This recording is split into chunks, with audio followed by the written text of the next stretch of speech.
नमस्कार दिव्यांग मित्रमैत्रिणींनो, दिव्यांगांचा आवाज बोला अनुभवाचे या चॅनलमध्ये मी ओमकेश आपल्या सर्वांचं सहर्ष स्वागत करतो।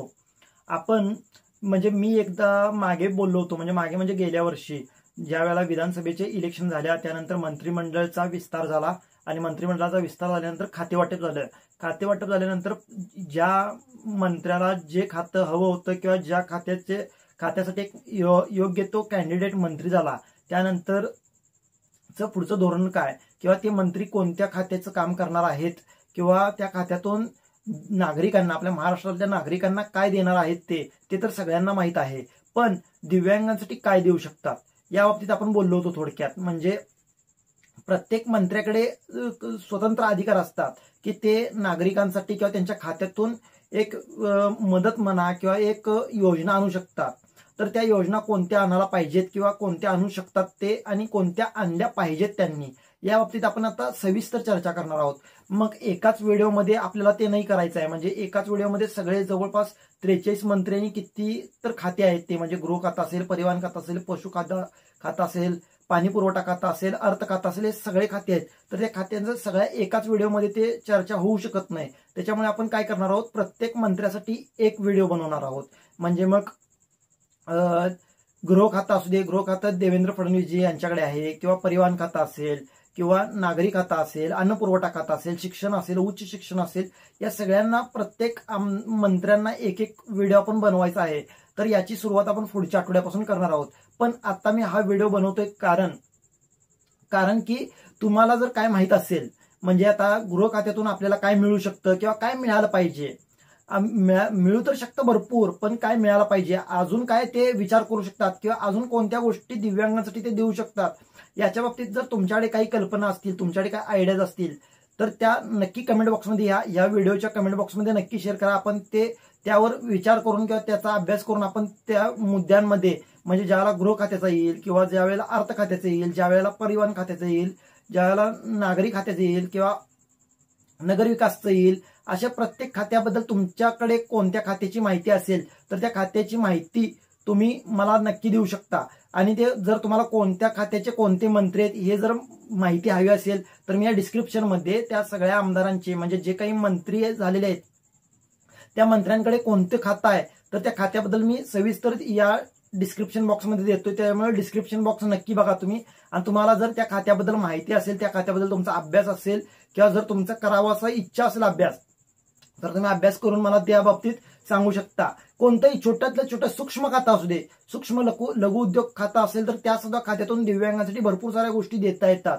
पण त्याचा अभ्यास मी एकटा करायला लागलो तर मी एका बाजूने करणार। जर तुम्ही बाकीचे पण, म्हणजे जे काही 2-3 हजार आपले सबस्क्रायबर आहेत, तर ते सबस्क्रायबर सुद्धा जर विचार करून मला सांगतील तर 2 ते 4 विचार आपले जास्ती येऊ शकतात। माझ्याकडून आले तर एक विचार येणार, पण तुम्ही जर प्रयत्न केला तर अजून 2-3 ऍड होऊ शकतात। त्याच्यामुळे मी सांगतोय की तुम्ही नक्की तो प्रयत्न करा। एक थोडा वेळ द्या आणि थोडा वेळ एखाद्या खात्याबद्दल तुम्हाला माहिती असेल तर कमेंट बॉक्समध्ये नक्की सांगा। आता तो भरपूर सारे जवळपास 43 मंत्री आहेत, तर 43 मंत्र्यांपैकी एखाद्या मंत्र्याबद्दल जरी तुम्ही माहिती काढून मला द्याल तर खूप सोपं होऊ शकतं त्या बाबतीत व्हिडिओ बनवण्यासाठी। कारण का, सर्च करून माहिती काढून, माहिती एकत्रित करून परत व्हिडिओ एडिटिंग करणं, परत अपलोडिंग करणं, परत त्याच्या बाबतीत म्हणजे ज्या काही त्रुटी आहेत त्या सगळ्या शोधणं, हे सगळं असतं। म्हणून मी तुम्हाला थोडी मदत मागतो तुमच्याकडून। तर ही गोष्ट तुम्ही कराल अशी आशा आहे।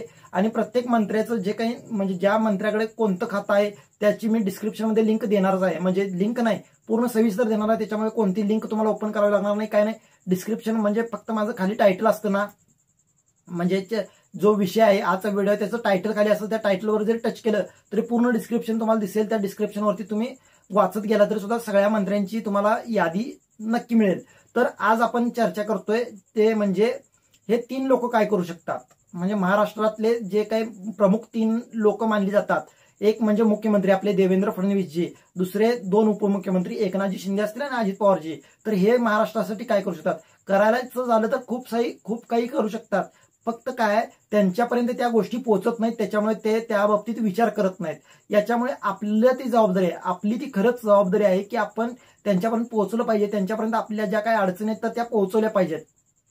तो त्यावेळेलाच ते आपल्याला मदत करू शकतात किंवा आपल्या ज्या काही अडचणी आहेत त्या सोडवू शकतात. म्हणजे आता बघा, एखाद्या ठिकाणी कुठंतरी काय पूर येतं किंवा दुष्काळ पडतो, तर त्याची ज्यावेळेला बातमी होते, ती बातमी झाल्यानंतरच ते त्याच्याकडे ऍक्शन घेतात. त्याच्यावरती मग ते विचार म्हणजे कमिटी बसवतात म्हणा, किंवा त्याला मदतीसाठी किंवा त्याला सहकार्य करण्यासाठी किंवा त्यांचं जे काही अडचणी ते सोडवण्यासाठी ते धावून येतात. मग जर आपल्या अडचणी त्यांच्यापर्यंत पोहोचल्याच नाहीत, आपण म्हणतोय की आपण भांडतोय, आपलं म्हणणं ऐकलं जात नाही, पण आपण आपलं म्हणणं ऐकलं का जात नाही, तर आपण तेवढ्या ठामपणे बोलत नाही, त्याच्यामुळे आपलं म्हणणं ऐकलं जात नाही. तर आपण ठामपणे बोलायला शिकलं पाहिजे, कुठे पण असू दे.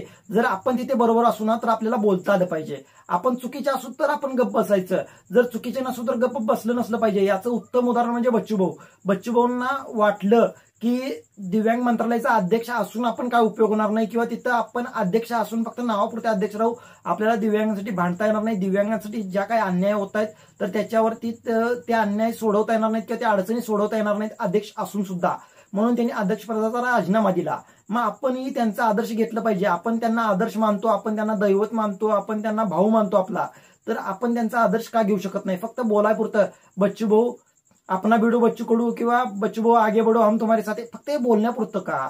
त्यांच्या सोबत कधी राहणार आपण, किंवा त्यांच्या विचारांच्या वरती आपण चालणार कधी? तो एकटा माणूस तरी आपल्याला कितीपर्यंत पुरणार आहे? तो एकटा माणूस भांडल्याने सगळ्या गोष्टी, समस्या, सगळ्या ज्या काही अडचणी त्या सोडवल्या जाणार आहेत का? तर नाही सोडवल्या जाणार. आपणही कुठेतरी उभं राहिलं पाहिजे, आपणही आपल्यासाठी भांडलं पाहिजे, आपणही आपल्यासाठी काहीतरी केलं पाहिजे, आणि आपणही आपल्या अडचणी त्या ज्या मुख्यमंत्री असतील, दोन्ही उपमुख्यमंत्री असतील, यांच्यापर्यंत पोहोचवल्या पाहिजेत. आता प्रत्येक जिल्ह्यांमध्ये मुख्यमंत्री असतील, दोन्ही उपमुख्यमंत्री असतील, यांचं सारखं येणं जाणं होत असतं. मग त्यावेळेला आपण तिथं भेटून एक 8-10 दिव्यांग म्हणा, एक 50 दिव्यांग एकत्रित येऊन जर आपण एखादी म्हणजे ज्या काय आपल्या अडचणी आहेत त्या एका लेखी स्वरूपात जर त्यांच्यापर्यंत पोहोचवल्या, तर ते नक्की विचार करतील ना. कारण तिथं सगळी जनता असते, तिथे पत्रकार असतात, त्यांच्यासमोर त्यांना उत्तर देणं स्वाभाविक, त्यांना उत्तर द्यावं लागतात. मग त्याच्यावरती विचार करावे लागतं, त्याच्यावरती काय निर्णय घेतला काय नाही याचा पाठपुरावा ते पत्रकार मग पुढे करतच असतात. पत्रकार असू दे, त्यांची जनता असू दे, किंवा बाकीचे जे काही सोशल मीडिया इन्फ्लुएन्सर असू देत, सगळे करतातच ना. फक्त आपण जोपर्यंत प्रयत्न करणार नाही तोपर्यंत या गोष्टी घडणारच नाहीत. त्याच्यामुळे माझं एक सांगणं असेल की तुम्हाला पण आता कुठल्या गोष्टी तुम्हाला माहित आहेत आणि त्या बाकीच्या लोकांना माहित नाहीत असं वाटतंय तुम्हाला, तर त्या नक्की गोष्टी शेअर करत चला. त्या शेअर केल्याने हे वाढ होते किंवा त्याची चर्चा होते. त्याची चर्चा झाली की त्याच्यावरती ऍक्शन घेण्यासाठी त्यांना स्वाभाविक ते ऍक्शन घ्यावी लागते. कारण का? त्याच्या व्यतिरिक्त त्यांच्याकडे पर्यायच नसतो. याचं आता उत्तम उदाहरण तुम्ही बघू शकता की जे बीडमध्ये जी घटना घडली, देशमुख साहेबांचे जे म्हणजे त्यांचा एन्काउंटर झाला, एन्काउंटर मध्ये त्यांची हत्या झाली, ती एन्काउंटर म्हणू शकत नाही आपण, त्यांची हत्या झाली. तर ते ज्या वेळेला त्याच्याबद्दल मूक मोर्चे निघाले, आंदोलन निघाली, त्याच्याविरुद्ध गावचे गाव बंद राहिली, किंवा खासदार असू देत, आमदार असू देत, एकत्रित आले, किंवा त्यांनी ज्या वेळेला आवाज त्यांच्या घरच्यांनी सुद्धा, त्या देशमुखांच्या घरच्यांनी सुद्धा आवाज ज्या वेळेला उचलला, त्याला मुख्यमंत्र्यांनाही दखल घ्यावी लागली, त्याला SIP स्थापन करावी लागली, CBIलाही त्यात लक्ष घालावं लागलं. मग अशा गोष्टी होऊ शकतात, फक्त आपण प्रयत्न केला पाहिजे, आपण प्रयत्न केले पाहिजे. मुख्यमंत्री जर तसं आता ठरवलं तर मुख्यमंत्री आपल्याला 6,000 पेन्शन देऊ शकतात. परत एकनाथजी शिंदे सुद्धा आपल्याला म्हणजे नगरविकास मंत्री नसले तरी सुद्धा, परिवहन मंत्री नसले तरी सुद्धा ST प्रवास फ्री करू शकतात, किंवा अंत्योदयमध्ये आपल्याला सरसकट सामील करून घेऊ शकतात. अजित पवारजी आपल्याला जे काही ई रिक्षाचं जे काही रक्कम तटलेली आहे ती रक्कम सहज देऊ शकतात. फक्त काय ते त्यांना वाटतंय की ते ज्या काही योजना आहेत त्या सुरू आहेत किंवा नाही सुरू आहेत, किंवा त्यांना काही समस्या नाही आहेत, किंवा काय त्यांच्या बाकीच्या ज्या काही त्यांना विचारही करायला वेळ मिळत नसेल. आपण असं पण समजू शकतो ना, प्रत्येक गोष्टीत निगेटिव्ह घेण्यापेक्षा काही गोष्टीत पॉझिटिव्ह हे सुद्धा घेतलं पाहिजे, सकारात्मक विचारही घेतले पाहिजेत. म्हणजे त्यांना वेळ मिळत नसेल किंवा त्यांच्यापर्यंत त्या ज्या गोष्टी पोहोचत नसतील त्याच्यामुळे ते त्या बाबतीत विचार करत नसतील, किंवा त्या बाबतीत त्यांच्याकडे चर्चा होत नसेल. याही गोष्टीचा अभ्यास आपण केला पाहिजे. मग चर्चा केव्हा होऊ शकते त्यांच्या, म्हणजे त्या ज्यावेळेला तिघं एकत्रित बसतात किंवा त्यांची कॅबिनेटची मिटिंग होते, त्या गोष्टीची चर्चा कॅबिनेटमध्ये कधी होऊ शकते? जेव्हा आपण ती चर्चा करू शकतो, आपण त्याची पब्लिसिटी करू.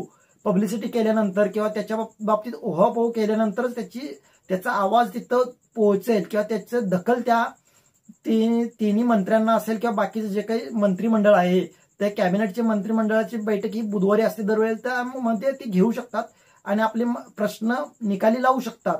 त्याच्यामुळे ते करण्यासाठी फक्त आपल्याला प्रयत्न करत राहिले पाहिजेत. एखाद्या दुसऱ्या प्रयत्नाने आपण हरून न गेलं पाहिजे. म्हणजे एका दुसरे प्रयत्न आपले अपयशी ठरले म्हणून आपण हरून न जाता नवीन काय प्रयत्न करता येतात का बघितलं पाहिजे. म्हणजे नवीन प्रयत्न करता आले पाहिजेत किंवा नवीन विचार काढले पाहिजेत. नवीन विचाराने आपण चाललं पाहिजे. म्हणजे बच्चूभाऊंनी बघा इलेक्शन लागायच्या आधी संभाजीनगरला मोर्चा काढला, आक्रोश मोर्चा, मग मुंबईला गेले, पण त्याच्यातून सुद्धा इतकं करून सुद्धा त्यांना अपयश आलं म्हणून ते थांबले नाहीत. पण तर ते आता म्हणतात की अध्यक्षपदाचा राजीनामा दिल्यानंतर म्हणतात की आम्ही आता वेगळ्या पद्धतीचे आंदोलनं करू, वेगळ्या पद्धतीचे मोर्चे काढू किंवा वेगळ्या पद्धतीने आम्ही आमचा जो काही हक्क आहे तो मिळवूनच बसू, असं बच्चूभाऊ स्वतः बोलतायत. मग आपल्याला काय वाईट आहे. म्हणजे ते त्यांच्यासाठी करत नाहीये, ते आपल्यासाठी करतायत. तर आपल्यासाठी करायला तर आपण किती झटलं पाहिजे. म्हणजे तो माणूस आपल्यासाठी इतका झटतोय तर आपण स्वतःसाठी किती झटलं पाहिजे. आपली त्यामुळे प्रगती होणार आहे ना. मग त्याच्यामुळे या गोष्टी लक्षात ठेवा. आणि तुम्हाला कोणते विचार असतील, तुमच्या जे काही भावना असतील तर त्या व्यक्त होत चला. जसं मला खरोखर माझ्या व्हिडिओज खाली प्रत्येक एक दोघा तिघांची कमेंट ना खूप चांगल्या येतात. त्यांचं मी नाव घेऊ इच्छितो. पप्पू म्हणून एक आहेत, परत दत्ता म्हणून कोणीतरी एक आहे, त्यांचं पूर्ण नाव मी आता नाही पाहिलंय, पण अजून सचिन म्हणून आहेत, परत अजून भरपूर सारे आहेत. असे दत्तात्रय म्हणून आहेत, नंदकिशोर आहेत, असे भरपूर सारे आहेत. हे 5-7 जण आहेत ना, हे सारखे प्रत्येक व्हिडिओमध्ये माझ्या कमेंट करतात आणि त्यांचे विचार मांडतात. जरी माझं मी एखादा मुद्दा तिथं मांडायला चुकलो असेल तर ती चूकही दाखवून देतात आणि माझ्या कोणते मुद्दे बरोबर आहेत ते सुद्धा सांगतात, ते मुद्दे बरोबर आहेत म्हणून.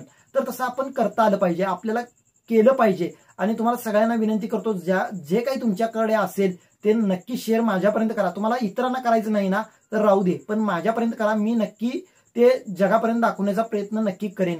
हे एवढंच सांगतो आणि थांबतो. आपण पुढच्या म्हणजे येणाऱ्या पुढच्या आठवड्यामध्ये म्हणजे जे 12 तारीख संडे येतोय पुढचा, 12 तारखेनंतर आपण ही सिरीज घेणार आहे.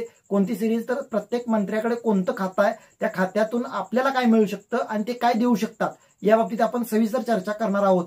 तर हे लक्षात ठेवा. आणि तुमच्याकडे 8 दिवस आहेत, 7-8 दिवस आहेत, तर त्या 7-8 दिवसामध्ये तुम्ही नक्की मला कमेंट करून सांगाल अशी आशा ठेवतो. तुमच्याकडे जी काही माहिती आहे ती सांगाल अशी आशा ठेवतो आणि थांबतो. जय महाराष्ट्र, जय दिव्यांग.